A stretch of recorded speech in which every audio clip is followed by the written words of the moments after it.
YouTube channel bio learning hub. आज हम लोग नीट पक्का टॉपिक सीरीज के अंदर C4 साइकिल को पढ़ने वाले हैं।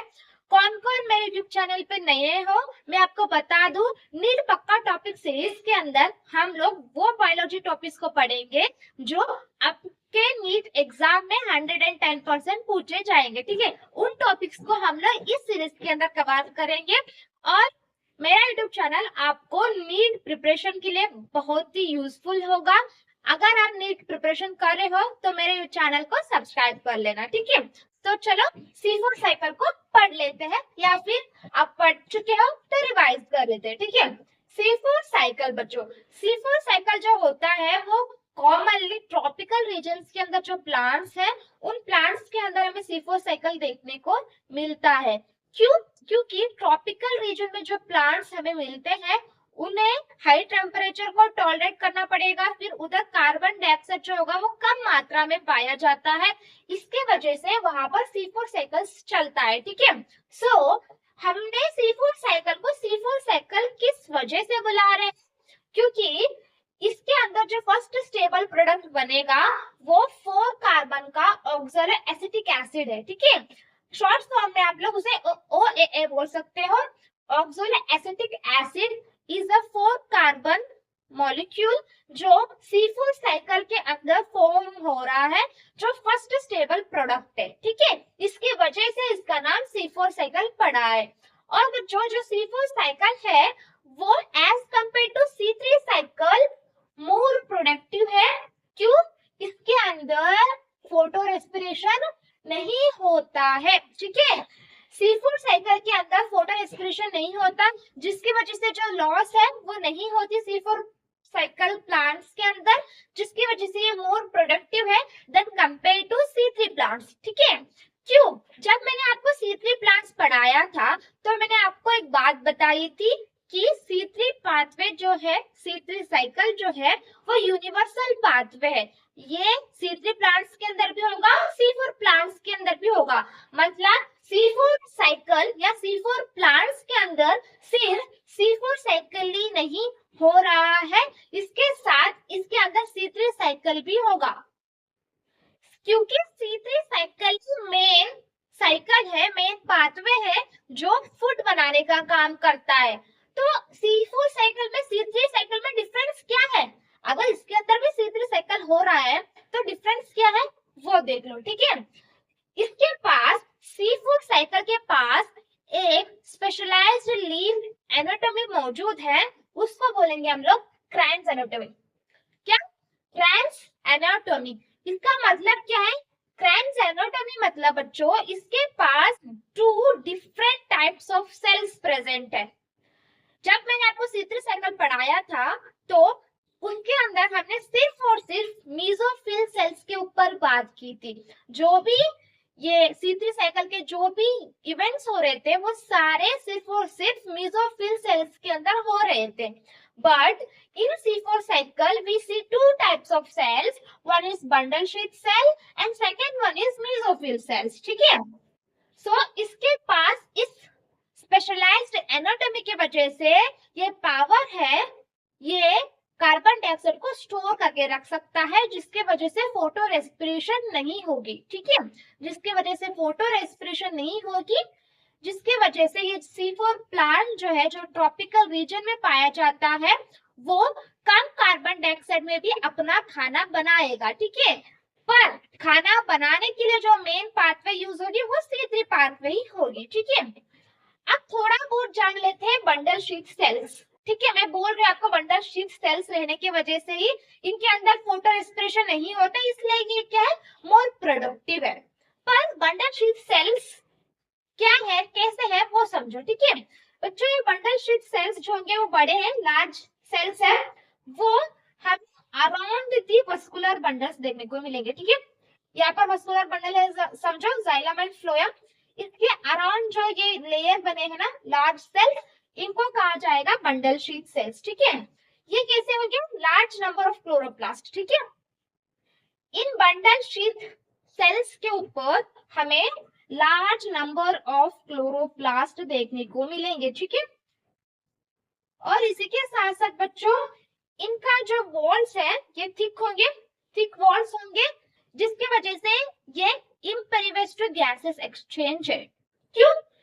इनकी वॉल थिक रहने की वजह से यहाँ से कोई भी गैस का एक्सचेंज नहीं हो सकता और इसके अंदर कोई भी इंट्रासेलुलर स्पेस भी नहीं है। ठीक है, इंट्रासेलुलर स्पेस एब्सेंट है, थिक वॉल्स है, जिसके अंदर अगर एक बार कार्बन डाइऑक्साइड इसके अंदर आ गया तो वो फिर एक्सचेंज नहीं हो सकता। ठीक है, जिसकी वजह से यहाँ पर फोटो रेस्पिरेशन नहीं होती है। ठीक है, सो ये रहा आपका बंडल शीट सेल्स के बारे में। ठीक है, आप C4 साइकिल को अच्छे से समझते हैं इस डायग्राम के मदद से। ठीक है बच्चों, ये है मेसोफिल सेल अपना और ये अपना बंडल शीट सेल है। ठीक है, मैंने आपको बताया C4 साइकिल के अंदर दो टाइप्स के सेल मौजूद है, one is mesophyll cell and second one is bundle sheath cell. ठीक है, ऊपर वाला मेसोफिल सेल है, नीचे वाला बंडल शीट सेल है, और ये दोनों कैसे बच्चों आपस में कनेक्टेड है। ठीक है, आपस में ये दोनों कनेक्टेड है, दोनों सेल्स, और इन दोनों के बीच में प्लाज्मोडेस्मेटल कनेक्शन भी है। ठीक है, प्लाज्मोडेस्मेटल कनेक्शन भी हमें देखने को मिलता है। ठीक है बच्चों, इस मेसोफिल सेल्स के अंदर C4 प्लांट्स के अंदर जो मेसोफिल सेल्स होगा उसके पास रुबिस्को एंजाइम जो होगा वो एब्सेंट होगा, उसके बदले में यहाँ पर हमें पैक्टेज एंजाइम देखने को मिलेगा। क्यों? रुबिस्को जो था वो क्या कर रहा था, वो ऑक्सीजन के साथ भी बाइंड कर सकता था, कार्बन डाइऑक्साइड के साथ भी बाइंड कर सकता था, है ना।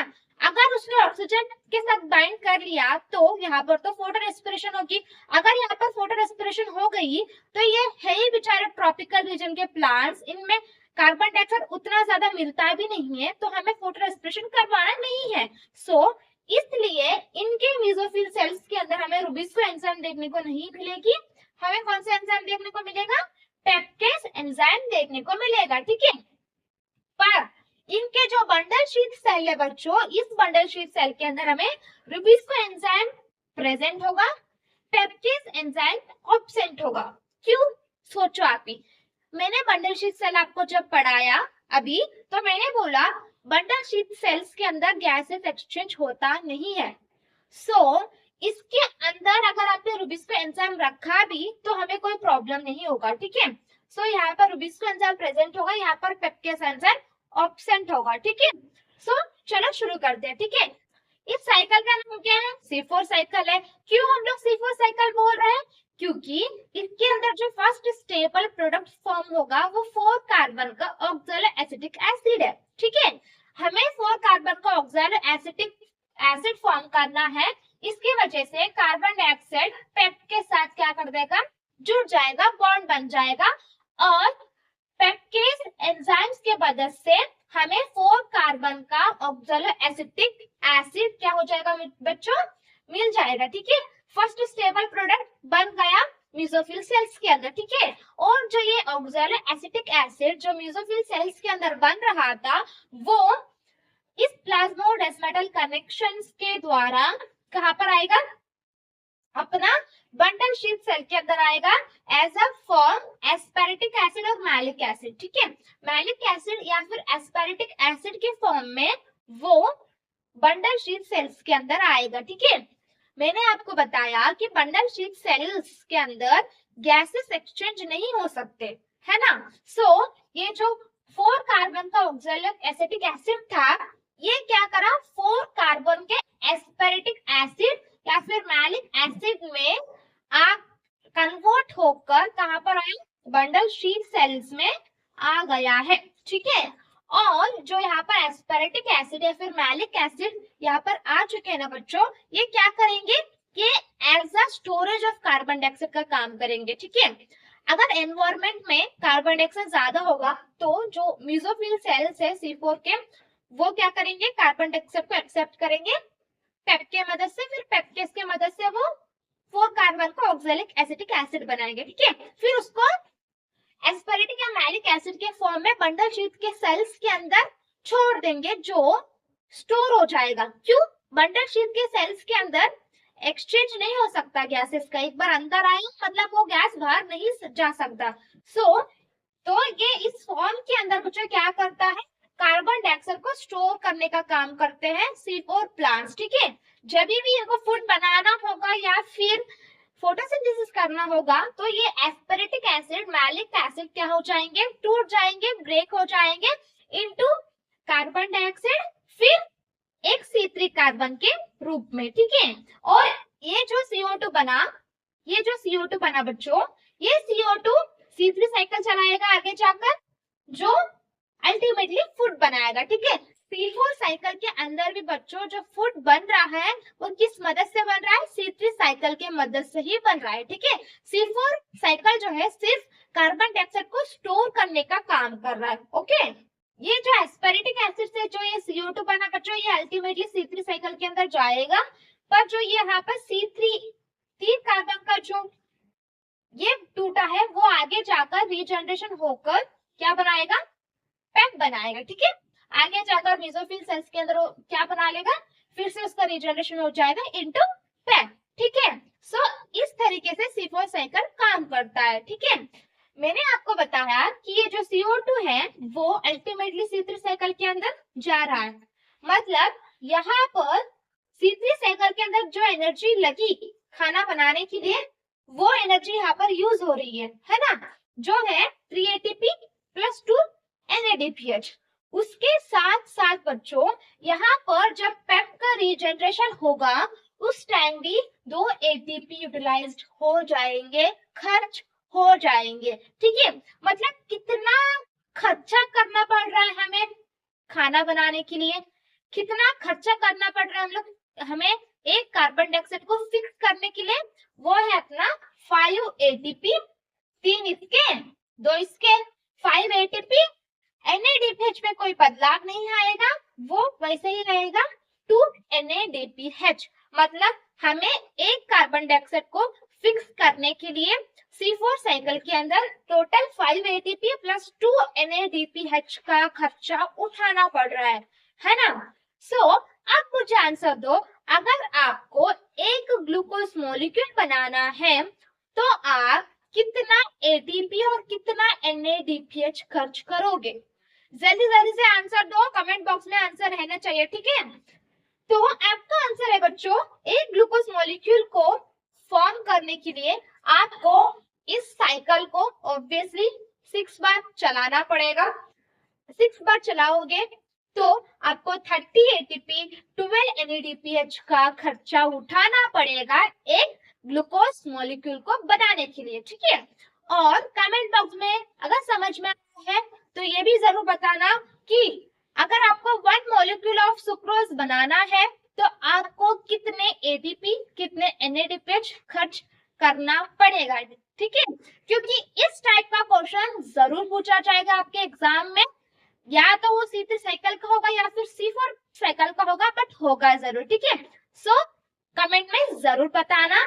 उसके साथ साथ आपको ये लेक्चर पसंद आई है, आपको ये कॉन्सेप्ट क्लियर हुआ है, या फिर आपको लगता है कि ये वीडियो आपको मदद कर रहा है, तो प्लीज वीडियो को लाइक कर देना, फ्रेंड्स के साथ शेयर कर देना और चैनल को जरूर सब्सक्राइब कर लेना, क्योंकि इसी तरीके के quick revision, most important topic के रिवीजन फॉर नीट 2025 बायोलॉजी के सारे टॉपिक्स में आपको रिवाइज कर देने वाली हूँ। सो जरूर मेरे साथ जुड़ जाना, ठीक है। और बच्चों कल आपको कौन सा टॉपिक चाहिए वो भी कमेंट सेक्शन में जरूर मेंशन कर देना, ठीक है। मैं मिलती हूँ आपको अगले वीडियो में, धन्यवाद।